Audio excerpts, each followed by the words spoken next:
सदर ईरान का दौरा पाकिस्तान। अमेरिका ने एक बार फिर वार्न किया है नतीजा पाकिस्तान के लिए शायद अच्छा ना हो। मुश्किल सिचुएशन है पाकिस्तान के पास। एक तरफ तो एनर्जी क्राइसिस है पाकिस्तान के अंदर। मियां मोहम्मद नवाज शरीफ साहब, उनकी एक खामोश ट्रिप लगी है चाइना। एक तरफ तो अमेरिका के साथ आसिम मुनीर साहब और उनकी क़यादत लगी हुई है, दूसरी तरफ ये स्पेशल शायद मिशन चाइना को और उसकी लीडरशिप को सेशिएट करने के लिए किया गया है। जनरल बाजवा उदास थे बहुत ही। वालदा की कब्र पे कसम खा के कहता हूं कि मेरा रिजीम चेंज ऑपरेशन जो इमरान खान साहब का एलिगेशन है, कोई किरदार नहीं था। अस्सलाम वालेकुम दोस्तों, सदर ईरान का दौरा पाकिस्तान जारी है। दूसरी तरफ से अमेरिका ने एक बार फिर पाकिस्तान को वार्न किया है कि अगर कोई भी ताल्लुकात या डील्स बनती हैं ईरान के साथ तो उसका नतीजा पाकिस्तान के लिए शायद अच्छा ना हो। आप देख रहे हैं लेट अली शो यू का एक नया एपिसोड मेरे साथ अली मुस्तफा के। Do like, subscribe and share this content. सदर ईरान रईसी साहब का दौरा पाकिस्तान जारी है। वो लाहौर पहुंचे हैं, कराची का इरादा है उनका, और बात जो कर रहे हैं कि जी हम अपनी जो ट्रेड है ईरान और पाकिस्तान के दरमियान उसको 10 अरब डॉलर तक पहुंचाना चाहते हैं। इसके साथ साथ जो ईरान पाकिस्तान पाइपलाइन प्रोजेक्ट जो फंसा हुआ है उसके ऊपर भी बात की कि हम तरीका ढूंढेंगे कि अमेरिकी सैंक्शंस को किस तरीके से बाईपास किया जाए और कोई हल निकाला जाए। अमेरिका ने दोबारा एक बार फिर रिपीट किया है कि अगर पाकिस्तान का नाम लिए बगैर ऑफ कोर्स कि अगर कोई भी मुल्क ईरान के साथ कोई बिजनेस डीलिंग्स करना चाहता है तो वो तैयार हो जाए सैंक्शंस के लिए। मुश्किल सिचुएशन है पाकिस्तान के पास। एक तरफ तो एनर्जी क्राइसिस है पाकिस्तान के अंदर जिसके अंदर ईरान मदद कर सकता है, दूसरी तरफ एनर्जी की बुनियाद के ऊपर आपकी फैक्ट्रीज चलती हैं, प्रोडक्शन होती है, उसके अंदर भी ईरान आपकी मदद कर सकता है। ईरान ने इंटरनली इतना अपने आप को मुस्बत कर लिया है क्योंकि उसके ऊपर कई साल से, दहाइयों से अमरीकी सैंक्शंस लगे हुए हैं, तो जो इंटरनली लोकलाइजेशन उसकी है, एनर्जी रिसोर्सेज तो उसके पास वैसे ही मौजूद हैं। ये सब चीज़ें अपनी जगह पे। पाकिस्तान आबादी बहुत बड़ी है, कोई एनर्जी के वसाइल भी नहीं है पाकिस्तान के पास। तो एक इस सिचुएशन से निकलने के लिए पाकिस्तान को किस तरीके से अमेरिका से डील करता है वो बहुत इंपॉर्टेंट होगा। अच्छा, एक तरफ तो ये चीज़ हो रही है, ईरानियन सदर की मुलाकातें हो रही हैं पाकिस्तानी लीडरशिप के साथ। मरीम नवाज शरीफ साहिबा के साथ भी मुलाकात हुई उनकी लाहौर पहुंचने पे। दूसरी तरफ मियां मोहम्मद नवाज शरीफ साहब जो पाकिस्तान के साबिक वजीर आजम हैं, उनकी एक खामोश ट्रिप लगी है चाइना की तरफ। वो क्यों गए हैं चाइना, किस मिशन से गए हैं, किस मकसद से गए हैं, बताया जा रहा है कि एक प्राइवेट ट्रिप है ये।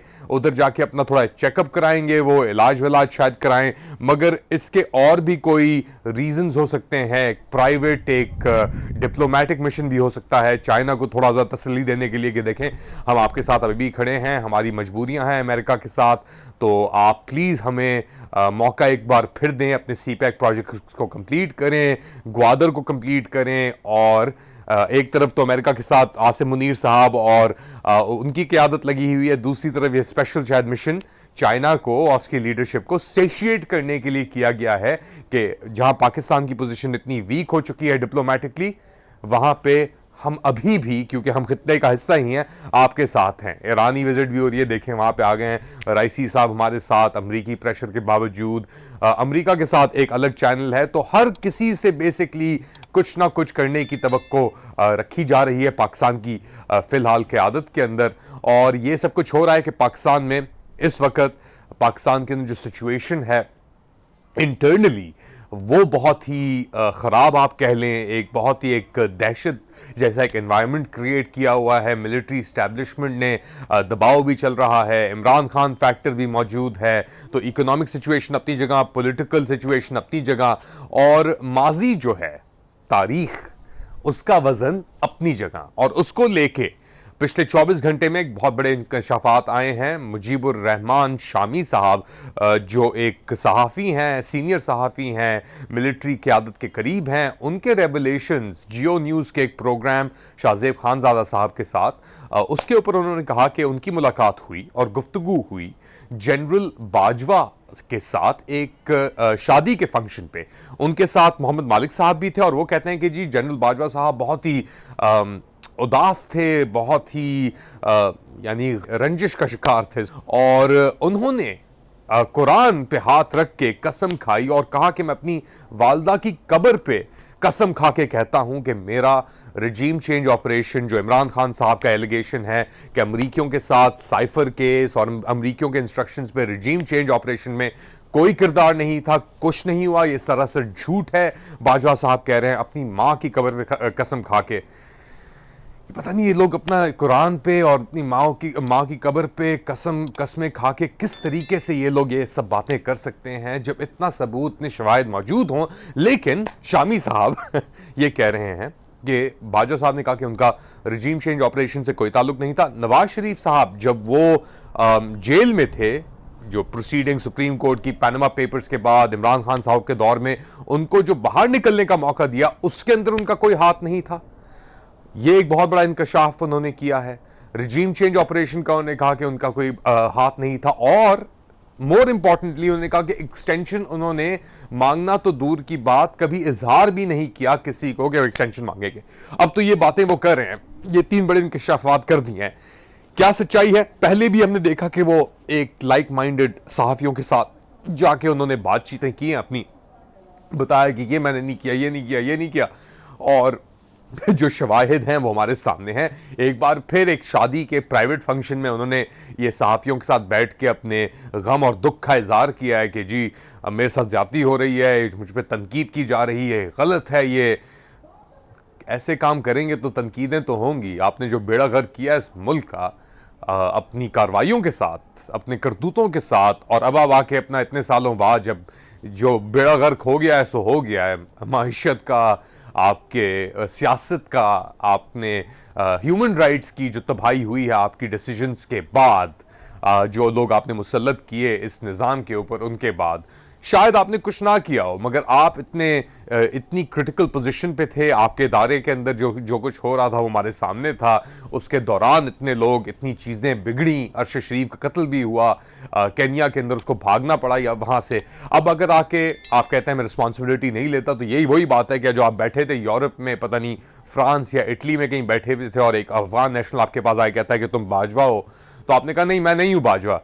तो फिर आपसे कहा तुम पाकिस्तान आर्मी के चीफ हो, उसने कहा नहीं नहीं नहीं मैं नहीं हूं, आपको गलत फहमी हो रही है। तो जिस बंदे में उस सिचुएशन में इतनी इतनी वो ना हो, कुव्वत ना हो, सलाहियत ना हो कि वो अपने आप को तस्लीम कर सके व्हेन कन्फ्रंटेड, तो वो पीठ पीछे तो जो भी बातें कर ले।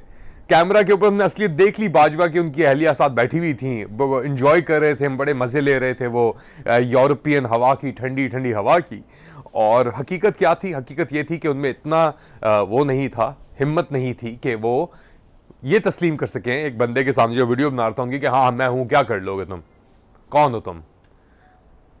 तो ये लोग हैं, ये क़यादत है जो आपको चला रही है, और ये इनकी पोजीशन है, ये इनकी सलाहियत है। इनको जब भी प्रेशर पड़ता है तो ये भाग जाते हैं या कहते हैं हमने तो कुछ नहीं किया, मेरी गलती नहीं है मुझे क्यों निकाला। और यही होता है बेसिकली, वो कमज़ोर लोग जिनको क़यादत या ताकत दे दी जाती है, इक़्तिदार दे दिया जाता है, उन सब के साथ ये होता है, चाहे वो पाकिस्तान में हो, चाहे वो तुर्की में हो। हमने तो देखा है ये, मैंने तो ये फर्स्ट हैंड एक्सपीरियंस किया है अपनी ज़िंदगी में, जब मैंने स्टैंड लिया है किसी चीज़ का और दूसरी तरफ से कोई जवाब नहीं। इनफैक्ट अपने आप को बचाने के, छुपने के तरीके, और जब छुपने के बाद पीठ पीछे आपके छुरियां घोपेंगे और मुंह पे आपके ये लोग छुपेंगे, तो ये लोग हैं जो आपके ऊपर मुसल्लत किए जाते हैं। मगर कोई मसला नहीं, हमारा तो यकीन खुदा में है, अल्लाह में है, और कितना डरोगे, कितना छुपोगे, इवेंचुअली तो हम सब ने मरना है।